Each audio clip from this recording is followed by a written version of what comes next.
Pagi dari Villa Tibra, Day 2 of our spiritual journey starts now. Hari ini energi kita penuh banget buat melanjutkan ziarah dengan penuh sukacita. Destinasi kita hari ini bakalan magis banget. Kita mau ke tenangnya Sendang Sono, lanjut ke Goa Maria Lawangsi, dan bakal menutup hari di indahnya Gereja Ganjuran. Yuk ikutin perjalanan damai kita hari ini. Selamat datang di Sendang Sono. Suasana di depan gapura masuk memang selalu punya daya tarik tersendiri. Deretan kios yang menjajakan rosario warna-warni, patung Bunda Maria dan Yesus berbagai ukuran, lilin doa, hingga air suci dalam botol khas selalu sukses membangun atmosfer ziarah bahkan sebelum Anda melangkah lebih jauh ke dalam. Vibe check dari perjalanan kali ini, melangkah menyusuri lorong syahdu menuju Gua Maria, di mana setiap sudutnya terasa begitu hidup dan hangat. Di sepanjang jalan, kita bakal disambut oleh deretan senyuman ramah dari masyarakat lokal yang menggantungkan hidup dan harapan mereka lewat berbagai jualan estetik, mulai dari lilin, perlengkapan doa, hingga kuliner khas daerah. Buat kalian yang takut kelaparan, tenang aja. Bau harum yang kalian cium ini berasal dari warung kuliner khas warga setempat. Jadi sambil jalan santai nyari ketenangan, kalian juga bisa sekalian hunting makanan lokal yang pastinya memanjakan lidah. Begitu kita melangkah masuk ke area Gua Maria ini, vibe-nya langsung berubah total guys. Suasana damai dan alamnya yang masih asri banget bener-bener langsung menyelimuti kita. Ada perasaan tenang yang susah dijelasin pakai kata-kata. Rasanya alam di sini seperti berbisik, mengundang kita semua buat sejenak melupakan hiruk-pikuk dunia, slowing down, dan masuk ke dalam keheningan alam rohani bersama Tuhan. Disinilah tempat terbaik buat refleksi diri, pasang niat, dan merasakan kehadirannya yang begitu dekat di tengah keindahan ciptaannya. It's a pure spiritual healing yang bikin soul kita kembali penuh. Nah, sambil kita nikmatin vibes-nya yang super tenang ini, kurang afdol rasanya kalau kita nggak flashback dikit ke sejarahnya. Biar makin meresap, yuk kita bahas gimana ceritanya tempat semagis ini bisa berdiri. Spill sejarah dikit, tapi dijamin seru. Jadi plot twist-nya, sebelum jadi tempat ziarah hits kayak sekarang, kawasan ini dulunya adalah tempat istirahat para pengontek. Istilah keren buat kurir atau pembawa surat yang lewat jalur perbukitan menoreh. Kenapa berhenti di sini? Karena ada sumber mata air yang seger banget di bawah pohon sonoyang, makanya dinamakan Sendang Sono. Sendang berarti mata air, sono berarti pohon sono. Nah, epic momennya dimulai tahun 1904 guys. Ada tokoh lokal bernama Barnabas Sarikromo yang dibaptis di sini bersama 171 warga lainnya oleh Pastor Van Lith. Vibe spiritualnya makin kuat sampai akhirnya pada tanggal 8 Desember tahun 1929, tempat ini resmi didedikasikan sebagai Gua Maria oleh Pastor J. Prenthaler, S.J. Yang bikin tempat ini makin next level dan highly recommended buat pencinta arsitektur adalah sentuhan dari Romo Mangunwijaya pada tahun 1980-an. Beliau mendesain kompleks Sendang Sono ini dengan konsep yang menyatu banget sama alam, pakai material lokal kayak batu-batu kali. Hasilnya, estetik parah, ramah lingkungan, bahkan sampai dapat penghargaan arsitektur internasional, Aga Khan Award for Architecture. Jadi Sendang Sono itu bukan cuma sekadar tempat ziarah biasa, tapi perpaduan antara sejarah perjuangan iman, keindahan alam, dan mahakarya arsitektur yang timeless.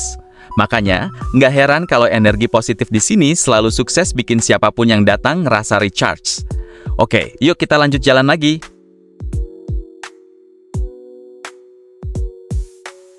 Setelah mengisi jiwa dengan ketenangan di Sendang Sono, saatnya memanjakan perut di tempat makan paling estetik, yaitu Geblek Pari. Bayangin, kamu bisa menikmati makanan lezat sambil disuguhkan hamparan sawah dengan padi-padi yang lagi menghijau segar. Vibes-nya beneran dapet buat nongkrong santai yang instagramable banget setelah seharian refleksi diri. Setelah puas ziarah dan nemu ketenangan di Sendang Sono, sekarang saatnya kita manjain perut di Geblek Pari. Jujur, vibes di meja makannya juara banget guys. Bayangin deh, kalian duduk di meja kayu yang klasik, di depan kalian udah siap kuliner tradisional yang anget dan menggugah selera. Dan persis di samping meja, mata kalian langsung dimanjain sama view bentangan sawah dengan padi-padi yang lagi menghijau segar. Jauh dari hiruk-pikuk kota, sejauh mata memandang, cuma ada warna hijau yang bikin adem. Sekarang saatnya kita melanjutkan perjalanan menuju destinasi wisata rohani kedua, yaitu Goa Maria Lawangsi. Kita baru aja sampai tepat di depan gerbang masuknya. Dan buat menuju gua utamanya, kita harus jalan sedikit menanjak nih.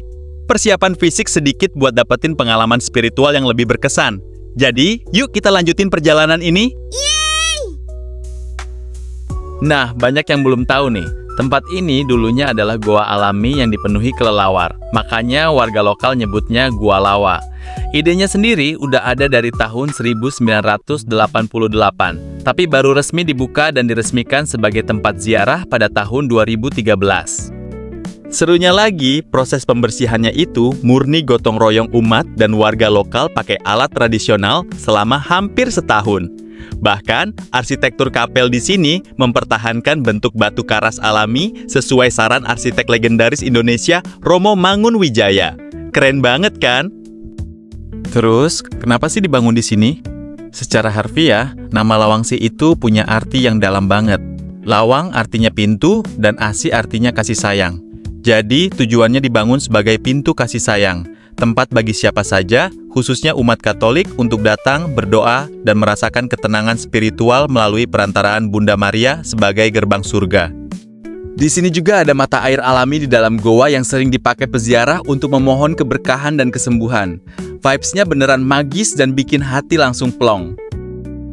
Guys, next trip kita bakal sedikit beda nih. Aku mau ngajak kalian ke sebuah tempat yang gak cuma bikin mata adem, tapi juga bikin hati langsung plong.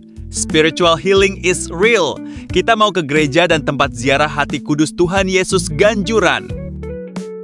Nah, begitu kalian masuk ke kompleks Ganjuran ini, vibes-nya tuh magis banget.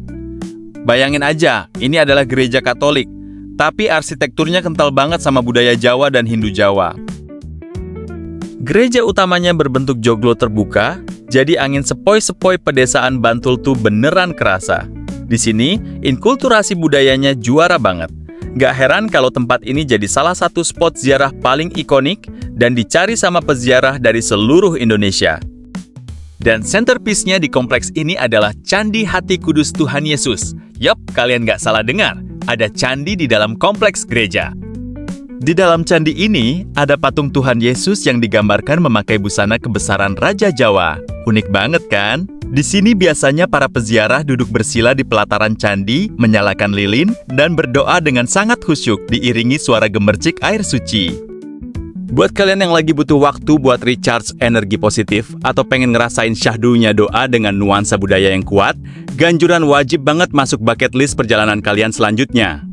Guys, setelah dari Candi Yesus, jangan langsung pulang. Tepat di sebelah kiri gereja, ada patung Bunda Maria yang unik banget. Di sini, Bunda Maria digambarkan sebagai wanita Jawa anggun berbusana kemben dan berkonde. Cantik dan sakral banget. Dan buat kalian yang suka sejarah, wajib mampir ke Museum Ganjuran. Di dalam sini, kita bisa lihat foto-foto jadul tahun 1920-an. Waktu gereja ini pertama kali dibangun sama bos pabrik gula asal Belanda, sampai foto-foto keajaiban Candi Ganjuran yang tetap berdiri kokoh waktu gempa Jogja tahun 2006 lalu. Paket lengkap banget kan? Dapat spiritual healing sekaligus belajar sejarah. Ada banyak pilihan loh untuk berziarah di Jawa Tengah. So ayo berziarah guys!